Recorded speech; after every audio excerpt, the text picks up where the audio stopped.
नमस्कार, बोलती खबरों में आपका स्वागत है और मैं हूं जितेश मिश्रा। अगले आधे घंटे में हम बात करेंगे तमाम बड़ी खबरों की और साथ ही साथ जानेंगे कि आखिरकार क्या है उन खबरों का हाल और अपने संवाददाताओं से बात करेंगे। पहली खबर का रुख करते हैं। पहली खबर हरियाणा से है। बाबा रामदेव लगातार हरियाणा में योग के प्रचार प्रसार के लिए अग्रसर हैं। हर जिले में जाकर योग का प्रचार प्रसार कर रहे हैं। वह 21 जून की बात करें तो विश्व योग दिवस वाले दिन वो भारी संख्या में लोगों के साथ योग करेंगे और साथ ही साथ लोगों के लिए अहम समस्या जो कि उनका पेट है उसे कम करने के लिए अलग से योग भी सिखाएंगे। इस पूरी खबर पर और ज्यादा जानकारी के लिए फोन लाइन पर जुड़ रहे खबर 24 आवर संवाददाता अंकुर शर्मा।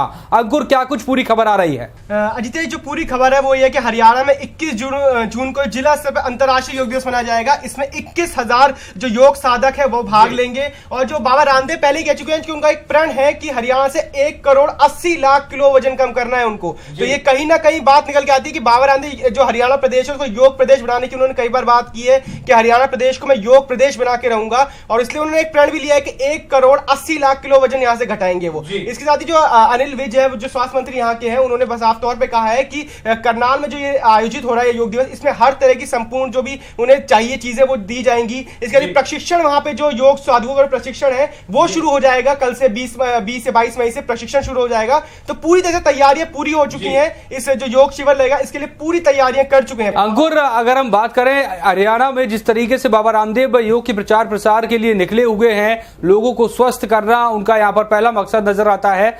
अगर यही कार्यक्रम लगातार जारी रहा और योग से लोग जुड़ते गए, हरियाणा में बीमारियां कम हुई तो कहीं ना कहीं इसका असर सीधे सीधे स्वास्थ्य बजट पर भी दिखाई देगा और हरियाणा का कहीं ना कहीं इसमें फायदा होगा। जी बिल्कुल पड़ेगा, इसका स्वास्थ्य बजट पर भी असर पड़ेगा और खासकर लोगों की मानसिकता में पड़ेगा, क्योंकि हरियाणा में खेलों में माना जाता है लेकिन स्वास्थ्य के लिए जो ज्यादातर लोग हैं वो गांव से या जो पीछे से लोग हैं वो जानते नहीं है योग क्या होता है। उन्हें सिर्फ इतनी नॉलेज है कि योग शिविर लगते हैं या, लेकिन असली नॉलेज नहीं है कि योग में जाके लोग होते क्या है। बाबा रामदेव का यही मकसद है कि योग शिविर लगाए जाएं, लोगों को ज्यादा से ज्यादा इसके बारे में जानकारी दी जाए। भारत को पहले कह चुके हैं योग का एक महारत है भारत के पास, उसको इसी का यूज करना आना चाहिए। और बाबा रामदेव इसी पहल में है कि जो योग है उसे पूरे अंतर्राष्ट्रीय स्तर पर फैला चुके हैं। अब हरियाणा में उसको अंकुर, क्या बाबा रामदेव ये बात बखूबी जानते हैं कि हरियाणा के लोगों की जो छवि है वो उनके पेट से, अगर हम बात करें, जानी जाती है। पेट में समस्या है कहीं ना कहीं, इसीलिए पेट को कम करने के लिए ज्यादा कोशिश। बिल्कुल, हरियाणा को कहा जाता है कि दूध दही का खाना, और हरियाणा इसलिए माना जाता है। और अच्छा खान पीन के लोग अब और इतनी एक्सरसाइज वो करते नहीं है। गांव में आप कुछ खेलों के स्तर पर ले जाए तो कुछ ही खिलाड़ी हैं जिनको हरियाणा में कुश्ती का ले लीजिए या शूटिंग है, वो एक अलग स्तर बन जाता है। लेकिन जो बाकी की पॉपुलेशन है हरियाणा की 50-60, वो ज्यादातर आपको पेट निकले हुए ताऊ जो वाली छवि है, जो शाम को एक खाट बिछा के आराम से बैठते हैं और बातचीत जो होती है वो ताऊ वाली छवि हरियाणा में ज्यादा है। तो शायद वही छवि को एक अलग एक स्वास्थ्य रूप देना चाहते हैं बाबा रामदेव और इसलिए एक आयोजन, ये एक शुरुआत मानी जाएगी कि 21 जून को जो रही वो एक शुरुआत है, ताकि आप जब इतनी बड़ी तादाद तो आप देखेंगे 21,000 लोग उनके पीछे पीछे होंगे तो कहीं ना कहीं लोगों की मानसिकता खुलेगी। एक अच्छी चीज का हरियाणा में आ रही है और उसको फॉलो करना बहुत जरूरी है। चलिए, शुक्रिया अंकुर तमाम जानकारी के लिए। तो साफ तौर पर हरियाणा की जो ताऊ वाली छवि है उसको बदलने की यहाँ पर कोशिश बाबा रामदेव द्वारा की जा रही है। लोगों के पेट पर सीधा असर योग के जरिए पेट को कम करने की कोशिश और साथ ही साथ इसका असर हरियाणा के स्वास्थ्य बजट पर भी पड़ सकता है। जब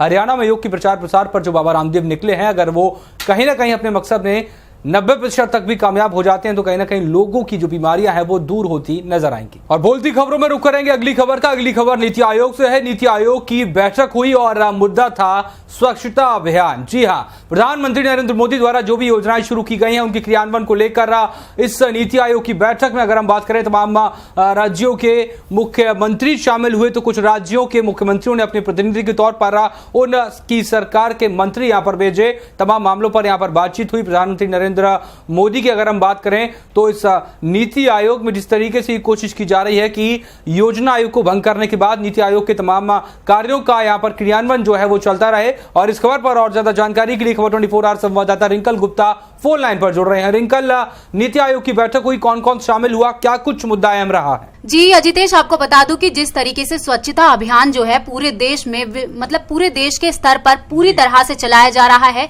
और इसको लेकर पूरे देश के अलग अलग जगहों पर जैसे मुख्यमंत्रियों को इसमें शामिल होने के लिए बोला गया था। आपको बता दूं कि यह अभियान है, इसमें मुख्यमंत्रियों की दिलचस्पी कितनी है ये साबित हुआ है इस बैठक के बाद। आपको बता दूं अजितेश की अभियान को लेकर हुई बैठक में एक चौंकाने वाला खुलासा हुआ है और ये बात सामने आई है कि नीति आयोग के तहत जो गठित 10 मंत्रियों को, मुख्यमंत्रियों को इसमें बुलाया गया था, इस बैठक में बुलाया गया था, जो ये आयोजित हुई थी बैठक, जिसमें सिर्फ 3 मंत्रियों ने ही शिरकत की, जिसमें सिर्फ मेजबान हरियाणा के मुख्यमंत्री मनोहर लाल खट्टर के अलावा 9 राज्यों के मुख्यमंत्रियों को इस बैठक का न्योता जो है दिया गया था। इसमें सिर्फ 3 मुख्यमंत्री ही शामिल हुए, जिसमें नाम शामिल है, मैं आपको बता दूं जितेश की इसमें चंद्रबाबू नायडू जो हैं, उनके अलावा महाराष्ट्र के मुख्यमंत्री देवेंद्र फडणवीस और मिजोरम के मुख्यमंत्री लालथन हवाला भी बैठक में मौजूद थे। लेकिन जो और राज्य हैं उनके मुख्यमंत्रियों की जगह पे उन्होंने अपने प्रतिनिधि यानी कि रिप्रेजेंटेटिव जो है वो वहां पर भेज दिए, जिसमें राज्य शामिल हैं जैसे कि दिल्ली है, उत्तराखंड है, कर्नाटक है, इन सभी के जो मुख्यमंत्री हैं उनको इस बैठक में भेज दिया गया।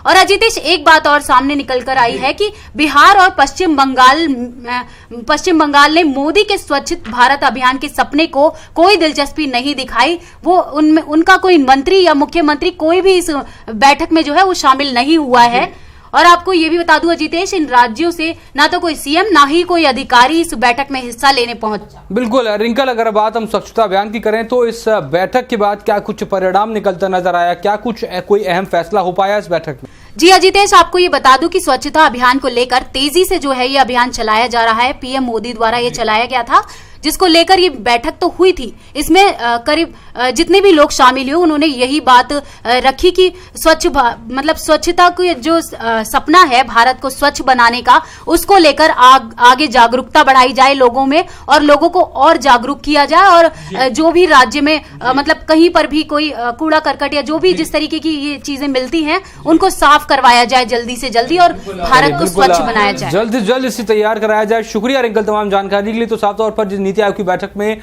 यह फैसला हुआ कि आखिरकार स्वच्छता अभियान जिस तरीके से लगातार चलाया जा रहा है, अगर वो कहीं धीमा पड़ता नजर आ रहा है तो उसमें तेजी लाई जाए। साथ ही साथ अगर किसी राज्य में स्वच्छता अभियान के नियमों का पालन नहीं किया जा रहा है तो वहां की सरकार की जिम्मेदारी बनती है कि आम जनता को ये बताए, ये सिखाए कि आखिरकार स्वच्छता अभियान को किस तरीके से अग्रसर किया जाए। नीति आयोग की बैठक में ये अहम बातें यहां पर हुई हैं। बोलती खबरों में अगली खबर का रुख करेंगे। खबर 24 आवर्स की खबर का असर होता दिखाई दिया है। आपको बता दें कि फरीदाबाद में हमारे संवाददाता सौरभ वाल्मीकि ने कुछ दिनों पहले जायजा लिया था तमाम पुलिस थानों के बाहर की सड़कों का, और वहां पर बड़े बड़े गड्ढे लोगों को दिखाए थे और उन गड्ढों से लगातार लोगों को परेशानी का सामना भी करना पड़ता था सड़क से गुजरते समय। लेकिन खबर 24 आवर्स पर खबर दिखाए जाने के बाद खबर का असर हुआ है और अब पुलिस थाने के लोग ही उन गड्ढों को भर रहे हैं और उनकी इस पहल का हम भी स्वागत करते हैं, जिस तरीके से उन्होंने ये कोशिश की है उन गड्ढों को भरने की।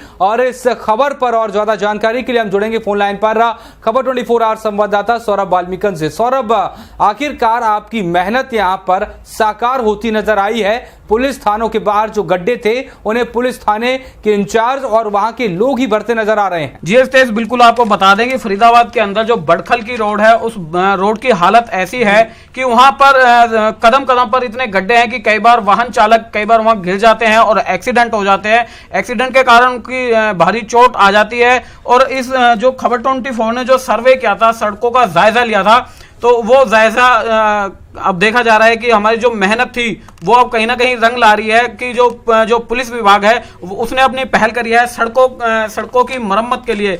और अगर मरम्मत की हम बात करें तो ये पहल करनी चाहिए थी नगर निगम को, लेकिन नगर निगम अभी तक सोई हुई है। जो फरीदाबाद में जो अनखीर चौकी है उसके इंचार्ज और वहां के पूरे स्टाफ ने देर रात शनिवार को पूरी रात मसाले से जो सीमेंट और बदरपू का मसाला बनाकर सड़कों की मरम्मत की और जो वाहन चालक हैं उनको कहीं ना कहीं अभी अब राहत मिली है।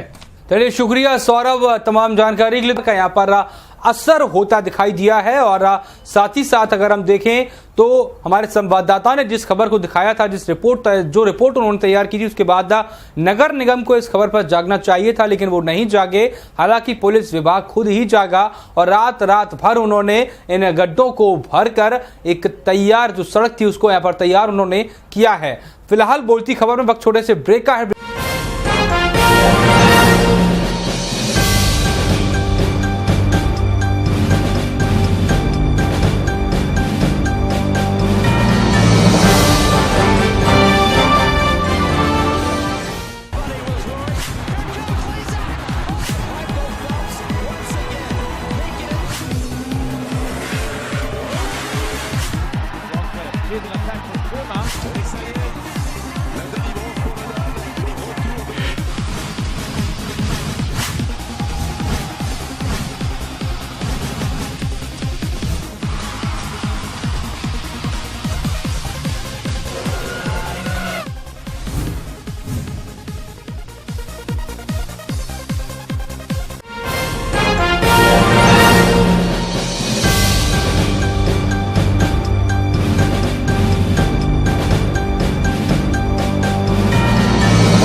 और बोलती खबरों में ब्रेक के बाद आपका स्वागत है। हम अगली खबर का रुख करते हैं। अगली खबर है महंगाई को लेकर। आम आदमी की जेब पर यहां पर अब ज्यादा बोझ पड़ने वाला है। जी हां, 1 जून से नई सर्विस दरें यहां पर लागू होंगी, जिसके बाद इंश्योरेंस से लेकर बाहर खाना और सब्जी भी यहां पर महंगी होने वाली है। और इस तमाम महंगाई पर चर्चा के लिए हमारे साथ फोन लाइन पर जुड़ रहे खबर 24 आवर संवाददाता संदीप गोयल। संदीप, क्या कुछ खबर आ रही है? 1 जून से लोगों की जेब में अब वजन जो है वो ज्यादा बढ़ने वाला है।